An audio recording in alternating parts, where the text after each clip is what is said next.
Welcome to the Deep Dive. Today we're looking into something genuinely chilling. We're moving beyond just campfire tales. We're exploring true accounts, unsettling stories of people who went into the wilderness and, well, they either faced something truly terrifying or became part of a mystery that just sticks with you. These stories, some end with grim discoveries, others just leave these questions hanging in the air. Think of it as a journey into the unexpected horrors that can sometimes lurk just off the path, or even closer than you think. We've gathered 6 narratives today. They show just how fast a peaceful trip can become, a fight for survival or a confrontation with something you just can't explain. So yeah, let's get into these 6 true stories where getting lost turned into an absolute nightmare. Okay, our first story. This one takes us to southwest England. Near Plymouth, beautiful place actually, cliffs, forests. It was June and this man was out for a long run. He got a bit lost, disoriented near a town called Salcombe, and the afternoon was getting hot, really intense heat, and he ducked into a wooded area, just looking for a bit of privacy. But what he found wasn't private at all. Not even close, lying there in the dirt, wrapped up in bin bags. His first thought was dark, like maybe a serial killer's dumping ground. But then he thought, nah, probably just fly tipping. Rubbish. But as he nudged it with his running shoe, just to see, this smell hit him. Unbelievable. Ammonia-like gagging, decay. Oh, wow. Yeah, he said he'd never smelled anything like it, but he knew. Instantly. It was death. He uncovered it a bit more, and it was just horrific. A cut of meat, yes, but underneath, the unmistakable scump of a human neck. God. A decapitated body. That shift from disbelief to just stark reality. It happens so fast when you get that kind of sensory hit, doesn't it? Exactly. That smell especially, it just cuts through any denial. Your brain is forced to accept the horror right there.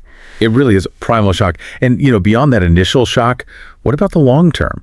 Especially when a case like this isn't solved, what does that do to someone or even the community? Well, the immediate shock is huge, obviously. But the unresolved aspect, like you said, that's insidious. It creates this lingering feeling that something dangerous is still out there, uncontained. For the witness, like this runner, it can totally change how they see places they thought were safe, like woods. Suddenly, that familiar space feels threatening, betrayed almost. That makes sense. He called the police, of course. They looked at him first, which must have been awful, but cleared him quickly. Forensics came in, cordoned off the woods. Later, he found out the victim was an elderly Malaysian lady in her 60s, and the truly unsettling part, as far as he knows, the killer was never caught. Still out there. Still out there. Someone capable of that brutality. He said the experience left him terrified of woodlands. Understandably. Okay, let's shift gears. From that grim discovery near civilization, we go deep into the wilderness. The Carpathian Mountains in Romania. Ancient forests, known for bears, wolves. Really wild. We got a group of university hikers here. They got lost in Rodney Mountains National Park. Supplies dwindling, ran out of food completely. They were getting desperate. Then their scouts came back with news. They'd spotted smoke. Looked like a small village, not on any map. So desperate as they were, they headed towards it. Planned to offer money for food. The welcome they got was, let's say, mixed. The head man, he seemed okay, receptive. But some of the other villagers, they had this vacant, glassy look. Far away. And some of the younger guys, the boys, were giving the girls in the hiking group these really unpleasant, unsavory looks, as the account puts it. Made everyone uneasy. That brings up interesting points, doesn't it, about isolated communities and maybe the biases or fears we bring when we encounter them, especially in a desperate situation. Absolutely. And how does that sheer hunger, that vulnerability, color your perception of a strange welcome? What might those looks, that glassy stare, actually mean about their lives, their history? Hunger definitely messes with your judgment. Your risk tolerance goes way up because survival kicks in. And for communities like that, especially in places like the Carpathians with their history, forced collectivization, resettlement under communism, their whole way of life could have been turned upside down. That can breed suspicion of outsiders, maybe reliance on really old, harsh survival ways, or maybe just resentment. So those looks, the stares, could be distrust, fear, maybe just a completely different way of seeing the world we can't grasp. Right. Despite the weird vibe, they got food. Basic stuff, goat milk, goat meat, baked potatoes. But they were starving, so it tasted amazing. But then, as sunset got closer, they asked for directions out, towards the mountain pass. The headman just refused. Gestured for them to stay. Wait until tomorrow. That, plus the weird looks the girls got, made them decide, no way, they weren't staying. They decided to risk hiking out in the twilight and camp in the mountains, even though they'd heard wolves howling nearby on previous nights. Risky choice. Very. And sleep. Forget it. Yeah. Around 2 a.m., they woke up. Flashlights shining down on their tents from a rig above. 4 or 5 figures, just standing there, Yeah. silent, watching. Couldn't make them out, no words. Terrifying. They thought robbery, maybe worse, remembering those looks from the Village Boys. It was only when some of the guys in their group got out of the tents that the figures just melted back into the darkness. The next day, totally shaken, but also pretty motivated by fear now, they managed to hike out and reach another known village. They went to a local bar, told the owner what happened, and he just gave them this strange look. He told them, flat out, there are no villages around that mountain pass. They were all torn down during the communist era. People moved out. What? Yeah. And then he added, really chillingly, almost casually, that those mountain folk, he called them illiterate cannibals, said they ate the weakest among them, even stole breast milk for the men to drink. Good Lord, he actually said that. He did. The hikers were horrified, suddenly remembered the meat and milk they'd eaten. Now, some of them thought, okay, maybe the bar owner was just being bigoted, telling tall tales. Maybe it was a sick joke. Right, you'd hope so. But that image of the silent figures watching their camp, that stayed with them. A really disturbing mystery. What did they actually stumble into? What did they narrowly avoid? That story highlights the unsettling side of human encounters in isolation. Our next one, this is just tragic. It shows how carelessness, even unintentional, in the wild can lead to devastating, lasting trauma. It's 1997, New England. A 12-year-old girl gets her absolute dream birthday present. A pony. A Cremello Welsh pony named Custard. Cremella, so a very pale, distinctive coat, almost white, with blue eyes. Exactly. Very visible. She loved this pony, dreamed of working with horses her whole life. So one day, she's riding with her mom in the woods near Norwalk, Connecticut. It's a good day for her. She's finally allowed to lead the trail. Feeling independent, happy, she rides a little ahead, loses sight of her mom for a moment. She notices the woods are strangely quiet. She's just about to call out for her mom, and just like that, a massive bang. And Custard, he just sort of disintegrated in front of her. Oh my God. He fell instantly, trapping her leg underneath him. She was stuck there, forced to see the immediate, horrific aftermath. A bullet had gone straight through his head. Flesh, brain matter, all over the trail. The shock for a child, experiencing that kind of sudden graphic violence and learning something she loved. It's hard to even imagine the psychological damage. It's not just trauma, it can fundamentally alter how you see the world. Safety, trust, it shatters your dreams. A profound violation of innocence, absolutely. And it connects to something else, how the law views such events. Custard was seen as property. Yeah. How does that legal designation affect seeking justice and maybe even healing? It creates a huge disconnect, doesn't it? For her, Custard was a friend, a living being. For the legal system, it's damaged property that completely minimizes the emotional devastation. Victims often feel like justice wasn't really served, which makes the trauma worse, harder to process. It really shows a gap in how society values animals and those bonds. 2 hunters emerged from the trees. They claimed they were lost, didn't know the area wasn't hunting ground, claimed they mistook Custard with his pale hide for a deer. A Cremello pony for a deer? That seems unlikely. The girl certainly didn't believe it. Her mother fought hard, made sure they faced consequences. They lost their hunting licenses for life, but no prison time. Because again, in the U.S. system, it was treated as property damage. The girl suffered severe trauma.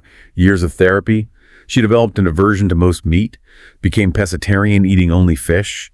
Her dream of working with horses, completely gone, shattered. And even now, decades later, she firmly believes those hunters knew exactly where they were and knew they weren't shooting at deer. That lingering conviction tells you everything about how deep that wound goes. Okay, from human error and trauma, we move to an almost unbelievable story of survival against nature itself. December 1971, the Amazon rainforest. We meet Juliana Coppi, who was 17. She was literally a jungle child. Her parents were German biologists running a research station, Ponguana, deep in the Peruvian Amazon. She grew up learning survival skills there. She'd just finished school exams in Lima and was flying back with her mother to Ponguana for Christmas. Her dad hadn't wanted them to fly Lance of the Peruvian airline. It had a terrible safety record, but it was the only flight available. You just know where this is going. Yeah. Mid-flight, flying over that dense jungle canopy, lightning struck the plane. The aircraft, apparently poorly designed, poorly maintained, just came apart in midair. Catastrophic failure. Juliana's row of seats was ripped clean off the plane. She found herself falling, plummeting 2 miles, still strapped into her seat, down towards the jungle. 2 miles, 10,000 feet. It's impossible to survive that. Except she did. Miraculously, she survived the fall, suffered a broken collarbone, a deep gash on her arm, other injuries, but she was alive. the only survivor of the flight. The physics of that are just mind-boggling. How? Well, theories suggest a combination of factors. Like the seat acting as a sort of protective shell, maybe? Absorbing impact. Exactly. And the dense rainforest canopy wasn't like hitting solid ground. It likely broke her fall over a longer distance, slowing the deceleration. Still, incredible luck. Are there specific things beyond the seat and the trees that could even slightly increase the odds in such an extreme fall? What's happening to the body? It really comes down to decelerating over the maximum possible distance and time. The canopy, the seat crumpling, that helped. Orientation, too, presumably. Hitting feet first or head first would be instantly fatal. Right. Hitting broadside, maybe slightly tilted, might distribute the force better. Plus, maybe some innate physical resilience, maybe even being somewhat relaxed at the moment of impact, paradoxically reducing internal damage. It's just improbable survival against all odds. Absolutely improbable. But surviving the fall was just the start of her ordeal. Her nightmare continued. 9 days. She had to trek through the jungle. Humid. Insects everywhere. Injured. She drank rainwater, ate some rotten fruit she found. That gash on her arm got badly infected, infested with maggots, causing excruciating pain. Oh God, maggots in an open wound. Terrible. But she used those survival skills her parents taught her. Navigated the terrain, avoided dangers. Eventually, she stumbled upon a small, empty encampment. Loggers' camp, maybe. She cleaned herself up a bit, then found a can of gasoline. And she remembered something her dad had told her about treating wounds like that in the jungle. Despite knowing the pain would be immense, she poured gasoline into her open, maggot-infested wound. Wow, that takes incredible strength. Did it work? It did kill the maggots. Shortly after that, the missionaries who used the camp returned, found her, called for a helicopter, saved her life. After weeks recovering, she actually went back with search parties to help find the crash site. She even found her own mother's body. Unimaginable. She went on to study biology, just like her parents, specialized in bats. And eventually she took over the Panguana Research Station, carrying on their legacy. And here's a final chilling detail. The filmmaker Werner Herzog, he made a documentary about her called Wings of Hope. I think I've heard of that. He was actually booked on that exact same Lanza flight. A last-minute change of plans saved his life. Just adds another layer of eerie fate to it all. Okay, now for a real puzzle. A deeply unsettling mystery. The story of Jacob Gray. This was April 2017. Jacob was 22, from California. He set off on a bicycle trip through the Olympic National Park in Washington State. Pretty remote, rugged area.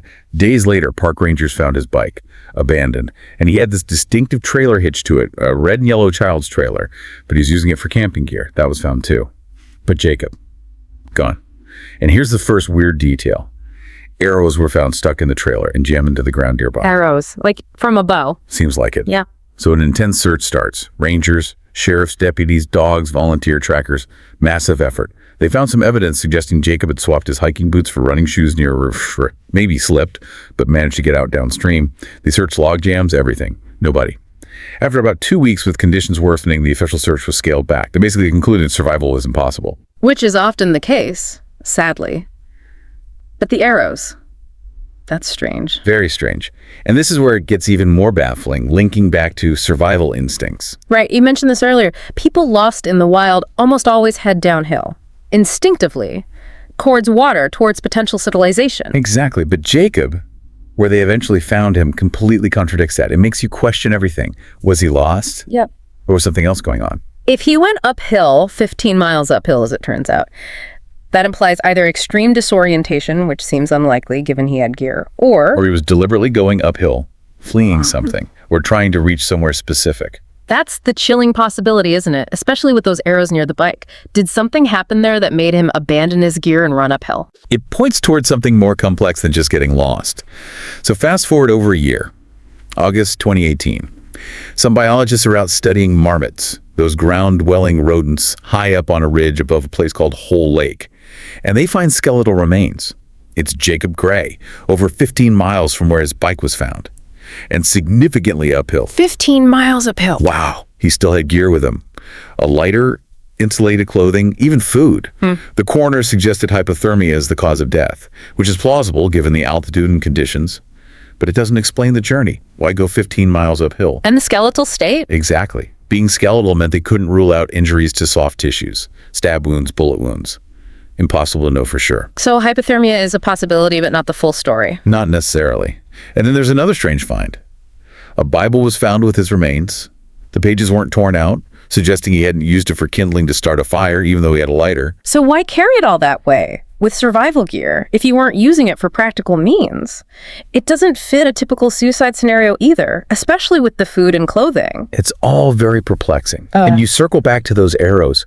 Were they shot at him? Did he have a bow himself, maybe, and ditch it to run? Was he pursued? Hunted by someone up that mountain? It leaves so many terrifying questions unanswered. It really does. Did Jacob Gray just get tragically lost and disoriented in a way that defied typical behavior? Or was he stalked, attacked, maybe chased to his death on that freezing mountainside by someone who might still be out there? A complete, chilling puzzle. Our final story tonight takes us to North Wales, the Clocaenog Forest. November 2015. Two brothers, Andrew and Mark Middle, are camping out. It's freezing, near sub-zero temps. They're there to watch the Wales Rally, an annual car rally event that goes through the forest tracks. Night falls, pitch black. Mark heads out from the tent to gather firewood. Gets turned around in the dark, lost just yards from their camp. Calls out for his brother, Andrew. Andrew calls back, guiding him. Mark is sweeping his flashlight beam across the ground, trying to find his way back. And the beam lands on something. Something pale, sticking out of the mossy earth. Oh no, don't tell me. A human skull, half buried. He freezes, calls Andrew over. They just stand there, staring down at it, utterly horrified. Finding something like that, just stumbling across it in the dark, in the middle of nowhere. The shock must be immense. It completely shatters that sense of peace you expect in nature. Instantly turns the forest into something terrifying. But for these brothers, the horror was about to get much, much worse. It wasn't just finding the skull. What do you mean? What else could there be? Well, they called the police immediately, obviously. Forensic teams arrived, started carefully excavating. They uncovered not just the skull, but a complete human skeleton. Okay, tragic, but maybe explainable. An old burial someone lost years ago? That's what you'd think. The remains were estimated to have been there quite a while, maybe between 1995 and 2005. But then the police told the brothers something utterly horrifying about where they'd pitched their tent, their campsite. It was right on a known dumping ground for the victims of notorious serial killer Peter Moore. What? They were camping on his dumping ground. Unknowingly, they had pitched their tent literally on a graveyard created by a serial killer. I don't even have words. The psychological impact of realizing that. Every sound they heard that night, just awful. It transforms the initial shock into something profoundly violating, doesn't it? Retroactively terrifying. The investigation determined the victim was male, probably in his 60s, well-built, died from blunt force trauma to the head. A violent death. But despite extensive DNA work, cross-referencing missing persons, the victim couldn't be identified. John Doe. So an unknown victim found on a known serial killer's patch seems like an obvious connection. Exactly. Peter Moore, the killer associated with the area, is serving a whole life order, meaning life without parole. He was questioned about this skeleton in 2017, and he actually claimed he knew who it was. Said it was a 46-year-old mature student who vanished back in 1996. He even gave a name. He gave a name. Did it check out? Journalists managed to link the name Moore gave to a real missing person case from that time. It looked like maybe, finally, an identification. But the police later discounted Moore's claim, said the dates didn't line up with their forensic evidence for when the body was likely deposited. So Moore might have been lying, playing games. That's the prevailing theory, that Moore is the killer, and he was deliberately feeding them false information, maybe enjoying the deception, the control. That fits the profile for some killers, sadly. Moore was also known for creating this entirely fictitious persona, a supposed lover named Jason, whom he blamed for his other murders. Right, the Jason alias. So it raises questions. Could Jason have actually been real? Maybe Moore wasn't working alone. Was he part of some kind of kill team? Or was this skeleton simply another victim of Moore's that he never confessed to? Victim number 5. Or could it, theoretically, be unrelated to Moore altogether? Just a horrific coincidence.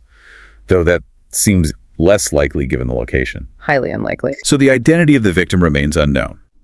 And technically, his killer remains officially unidentified too, even though Moore is the prime suspect. Moore is getting older now, nearly 76. The chances of getting concrete answers seem to be fading. The Clocaenog Forest just holds on to its dark secrets. These stories, all 6 of them, Yeah. they really paint a stark picture, don't they? From finding a killer secret near a town, to the incredible survival in the Amazon, to the complete mystery of Jacob Gray, it shows the wilderness isn't just beautiful, it's a place where things can go wrong very quickly, where human vulnerability is really laid bare. And where the dangers aren't always animals or the elements. Sometimes it's other people, or the lingering results of their actions, or just the unknown. Yeah, the line between natural wonder and genuine horror can be incredibly thin. We've seen sudden violence change lives forever, the psychological weight of confronting the truly disturbing, and these mysteries that just refuse to be solved. The takeaway feels like maybe it's about awareness, understanding that these aren't just stories, they reflect real possibilities just outside our normal comfort zones. Exactly. It's not about being paranoid maybe, but just aware. Aware of how quickly things can change and the realities that might exist just off the trail. We hope this deep dive exploring these unsettling truths has given you something to think about. Maybe a different perspective on the human side of these wilderness encounters. Perhaps the next time you find yourself somewhere quiet, somewhere wild, you'll listen a bit differently. Wonder a bit more. Not just about shadows, but about what these extreme experiences teach us. Thank you for joining us on this pretty chilling journey today. Before you head off, please do remember to like, share, and subscribe to our channel, Horror Docx. We'll have more deep dives into gripping stories and the unknown coming your way. Until next time, please stay safe out there and keep questioning what might really be lurking in the shadows.